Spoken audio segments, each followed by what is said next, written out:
In episode 8, I said I believe that I was challenged by the universe to start a healing path so I can live a healthy life till at least 111, and that I accepted the challenge. In episode 9, I share a memory of how a whisper behind my bedroom door could wake me up, even though I had drugged myself with Sonata and Xanax. It means I was not on a healthy path. In episode 10, I asked you if you believe in a higher power, such as the universe, God, Creator, and I said I believe in Source, and that Source is energy. I explained it by saying I believe that human bodies are vessels that hold a certain amount of energy, and that we can grow to be vessels that can hold more. In this episode, I'll show how it makes sense to me. In my previous episode, I shared intimate and vulnerable details about my maternal lineage and acknowledged that I have inherited a powerful survival instinct and resilience, but not just that. What I meant was that I have also inherited their genes, and in this episode, I will share how I am dealing with the quote-unquote bad genes that complex trauma triggered. I started scripting this episode on May 16th, 2025, my son's 23rd birthday, after I had a long and heartfelt FaceTime conversation with him about life and beliefs. The conversation inspired me to choose beliefs as today's topic for this episode. I'm fully aware that this episode has the potential to trigger someone because the topic is sensitive, but I also hope it will help someone. So here we go. This is the podcast Il Zebra's Transformations. I am the Il Zebra. The main purpose of this podcast is to continue journaling so that I keep healing.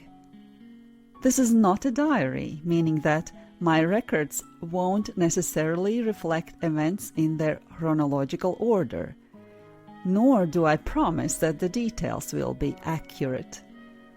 If listening to my processing of traumas helps someone else along the way, I'll take it as having accomplished something for the higher good of all concerned.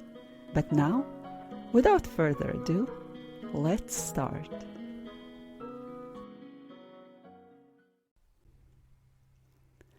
I was only 21 when I had my first child.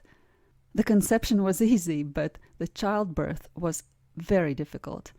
I felt emotionally unsupported, even abandoned by my husband, who got drunk to celebrate with his friends, ignoring my difficulties. So at some point later in my life, I made a statement to a friend that I no longer want any children, or at least not for the next 10 years.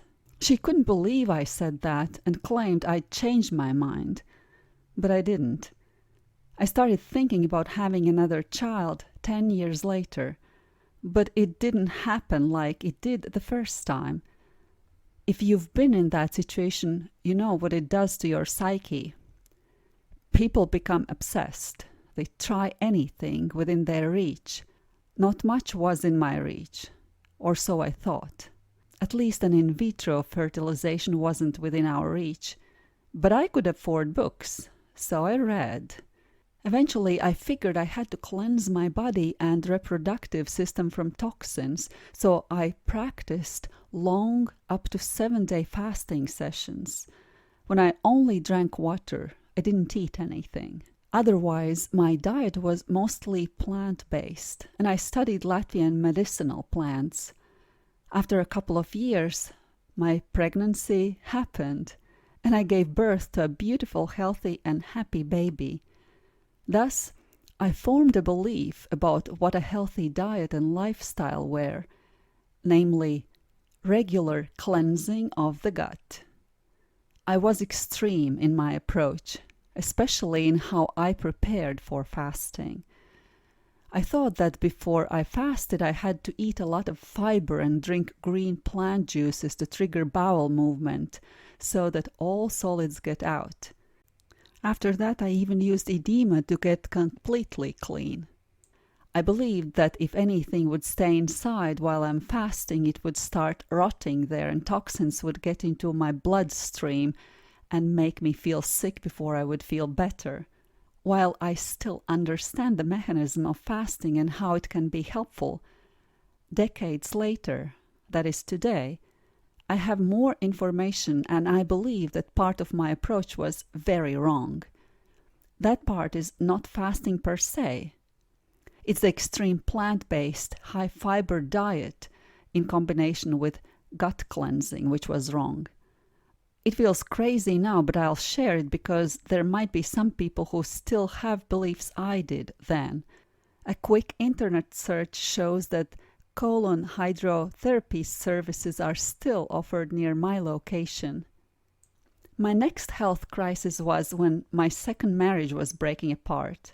I got seriously depressed, namely to the extent that I had excruciating headaches and back pain that it disabled me completely. I had started a translation company, but I couldn't attend to it, and I had to ask my parents to take care of my children while I was lying on the carpet at home with curtains pulled close so I wouldn't see any daylight. It hurt so much. The worst thing is that I didn't disclose to anyone how bad it was, not to my colleagues, nor my parents. Through pain, I was still trying to find the solution that wouldn't be just drugging myself, but that would address the root cause. I don't remember how, but I discovered Ayurveda. I read about the system and it started making sense. If you don't know, Ayurveda is an ancient Indian medical system that emphasizes balance in the body, mind, and spirit to maintain health and prevent illness. I found an Ayurveda doctor in Riga and she determined my dominant constitution type. In Ayurveda, your constitution is your unique blend of Vata, Pitta, and Kapha doshas, established at conception and considered fixed throughout your life. I'm not going to explain it in detail, but a simplified explanation is that Vata mainly represents wind, Pitta represents fire, and Kapha represents earth and water. My doctor told me I had too much wind in my stomach, which was to blame for my headaches and back pain. She told me that I should eat all vegetables cooked, because fresh vegetables cause wind, aka gas, in my digestive system. If you are already familiar with Ayurveda, you probably know that those who believe in Ayurveda generally believe in Panchakarma, which is a traditional Ayurvedic detox that works in 3 phases: preparation, cleansing, and recovery. First, the body is softened and prepared using oils and gentle heat to loosen toxins. Then comes the core treatments, which may include guided vomiting, digestive cleansing, herbal enemas, nasal therapies, or blood purification, each tailored to your body's needs. Finally, there's a recovery phase focused on rest, nourishing food, and restoring strength. It's not just cleanse, it's a reset of the whole system. I never had Panchakarma treatment, but I was always thinking that one day I would, when I can afford it.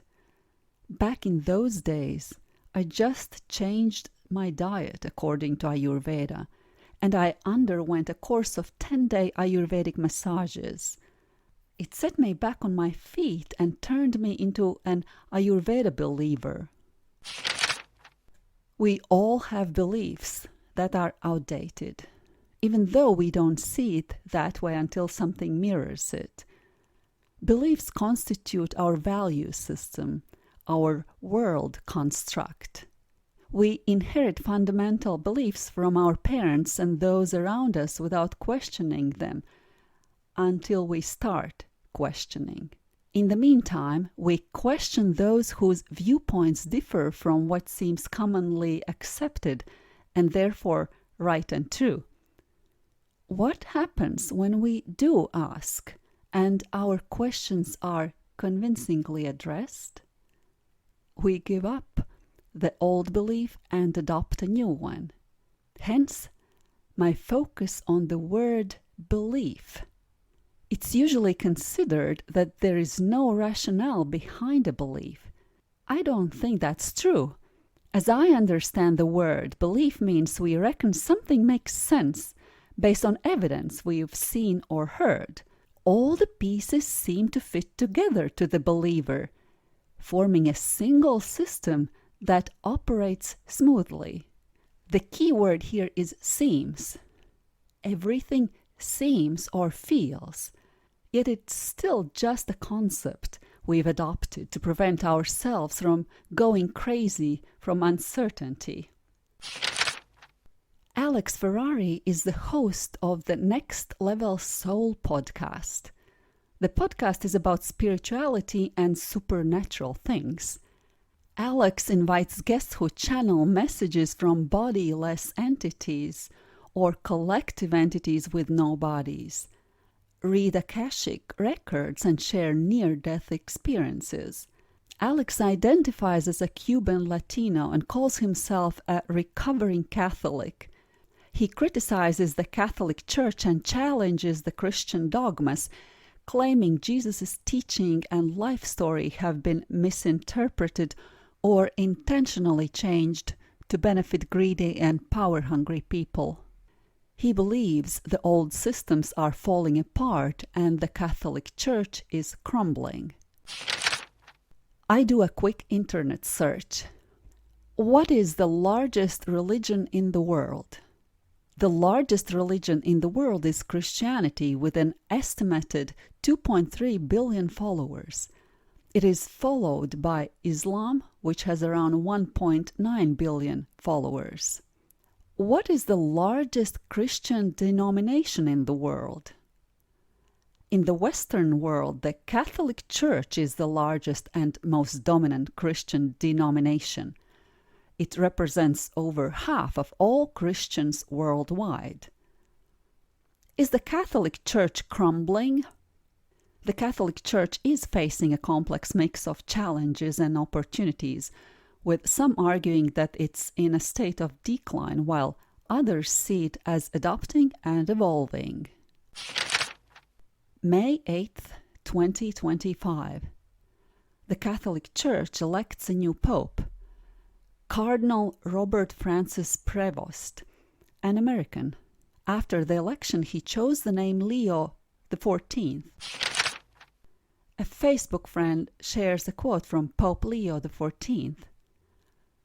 Brothers and sisters, I speak to you, especially to those who no longer believe, no longer hope, no longer pray, because they think God has left.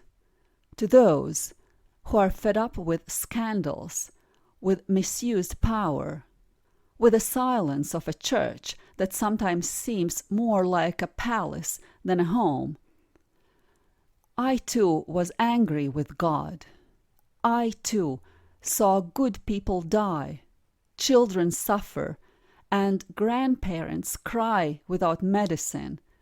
And yes, there were days when I prayed and only felt an echo. But then I discovered something. God doesn't shout. God whispers.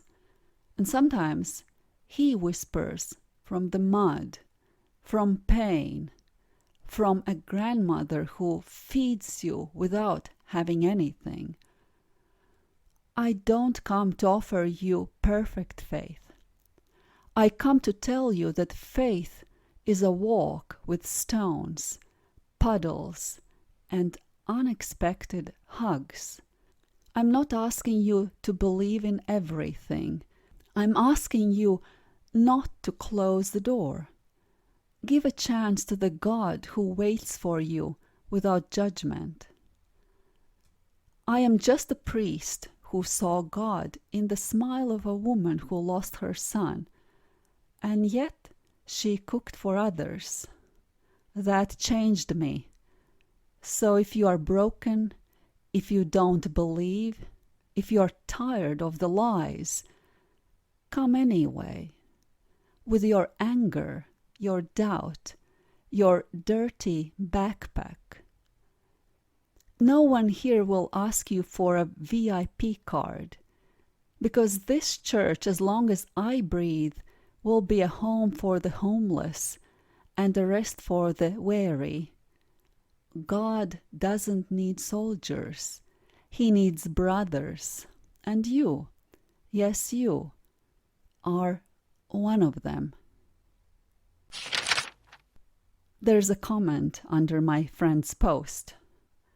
Don't be deceived.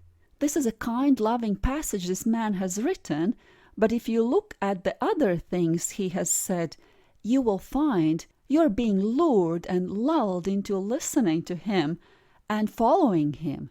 He supports open borders, one world government, homosexual marriage, and he has said he will continue the path of the Pope, who just died in supporting these and other liberal ideals. For example, that all paths lead to God.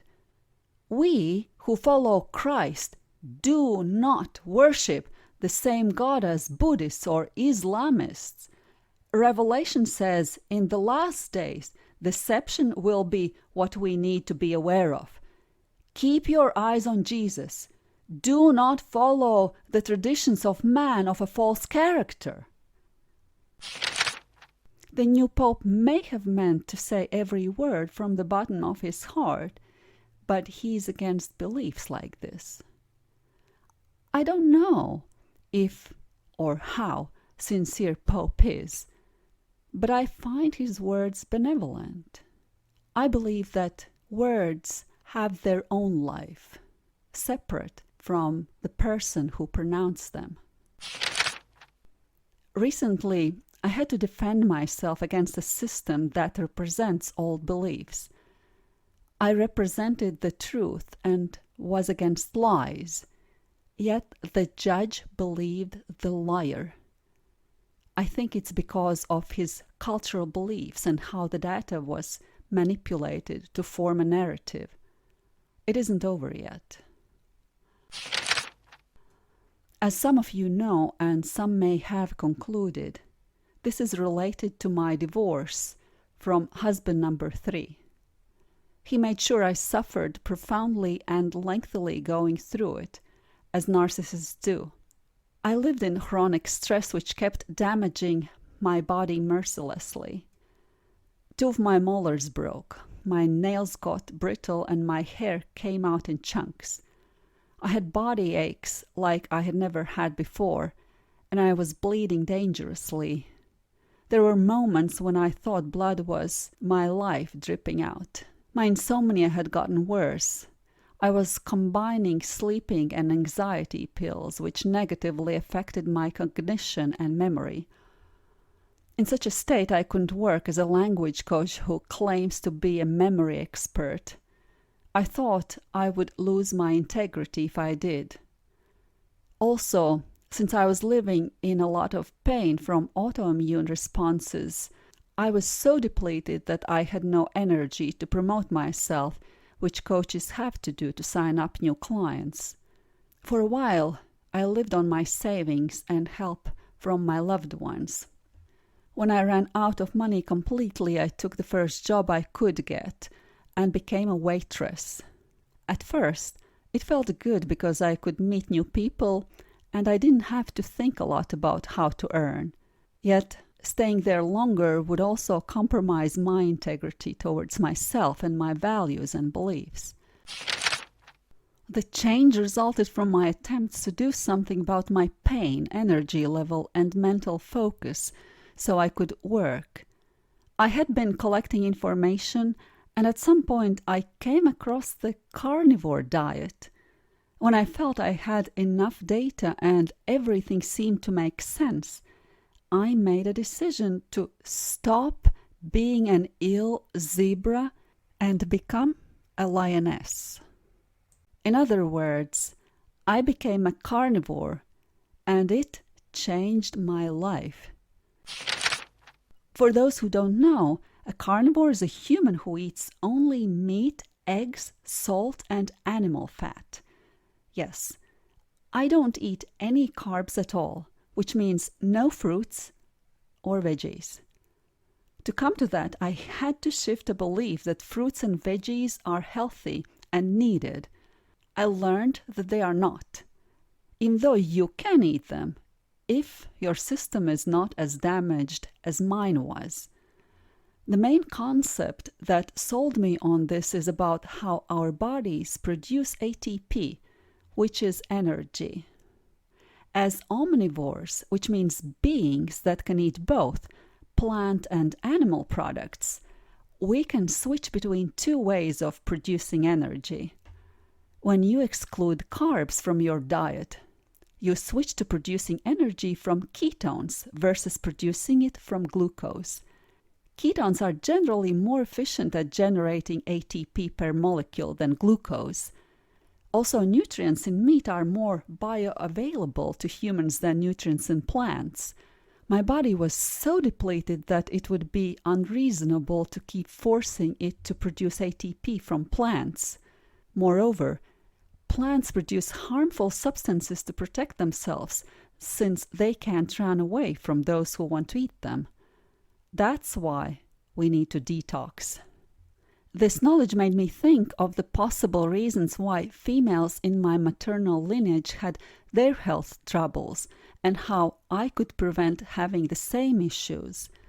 Seeing it from the perspective of the new learnings, I believe that females in my maternal lineage have healed if they had the knowledge that I have now. Yet gardening was a tradition, probably also a necessity. This is a complex and nuanced topic, so I'll need other episodes to dive into it to reveal its rationale. To conclude this episode, I'll say that there was a time I thought I was causing problems to my loved ones, and it would be better if I didn't live any longer. But I'm still here, and I am stronger than before, and not only physically. My mental state also improved. I calmed down. I feel like a lioness lying in the sun after eating a full belly. I can sleep now. My mind is clear, and my ability to memorize is back, because I figured out a system that helped me recover. It caused me to change my old beliefs once again about what a healthy lifestyle is for a human being who has experienced complex trauma and whose body has been depleted so much that fasting was not an option. If you have an open mind and this didn't trigger you, tune into my next episodes to learn more about my journey and decide if my insights can help you. You've been listening to the podcast of LZB. If you like what you hear, please subscribe and share it to show me your support and help me grow. If you want to learn more about me, my causes, my products, and my services, please visit my website ilzebe.com. That's ILZEBE.com.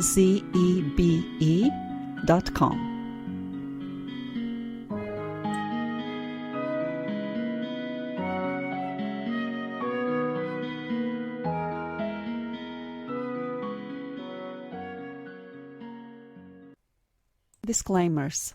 In this podcast, I talk about mental and physical health and what has helped me to heal. Nothing that I say should be regarded as medical advice. If you have any medical condition, consult your doctor. Also, I'm an artist and storyteller. I'm sharing my stories because that's what artistic people do. Take it as fiction and as a form of my art. even though I may sound as if I'm recalling events from my past. I don't confirm they actually happened, and if they did, I'm not blaming or accusing anyone, nor should you. I take all my life lessons with gratitude, trusting that they are given to me to expand my soul.